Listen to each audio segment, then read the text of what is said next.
Perspektif ini ada dalam perspektif lingkungan karena kita bicara manajemen. Apa sih yang menjadi problem Sunda hari ini? Dan Sunda itu bukan Jawa Barat. Jawa Barat itu kecil banget untuk disunahkan. Sunda itu sebuah nilai universal yang dia mengajarkan tentang hidup dan kehidupan. Maka saya akan memulainya. Saya kenapa nggak duduk di sini? Karena ini bukan tempat duduk saya.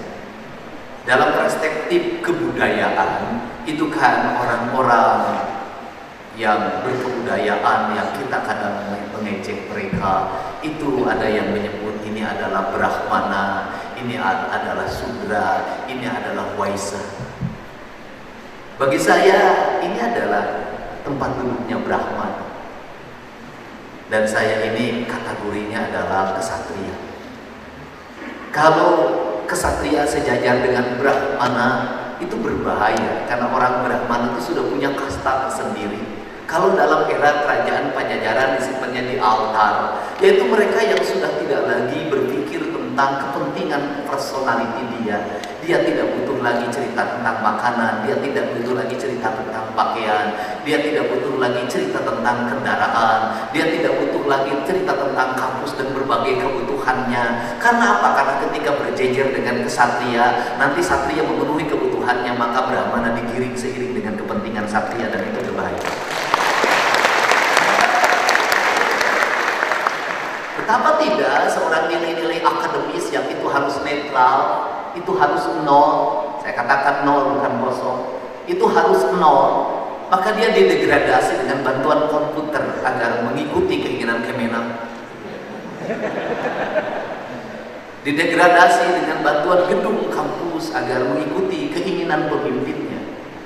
Menurut saya ini sangat berbahaya ketika kaum Brahmana, orang-orang yang duduk dalam singgasana Lauhul Mahfuz tingkat tinggi, yaitu di alam ide, kalau kata Aristoteles, itu ada orang di alam ide, itu masuk dalam tingkat kebutuhan, sangat berbahaya. Sehingga saya menyampaikan, ini era pilkada, janganlah pernah pesantren-pesantren dan kampus-kampus menyatakan dukungan pada perseorangan, karena itu adalah kalimat-kalimat yang menyesatkan dan berbahaya. Karena suatu saat ketika negara dalam keadaan genting, negara tidak ada orang-orang yang netral, orang-orang yang bersih untuk meluruskan kepentingannya.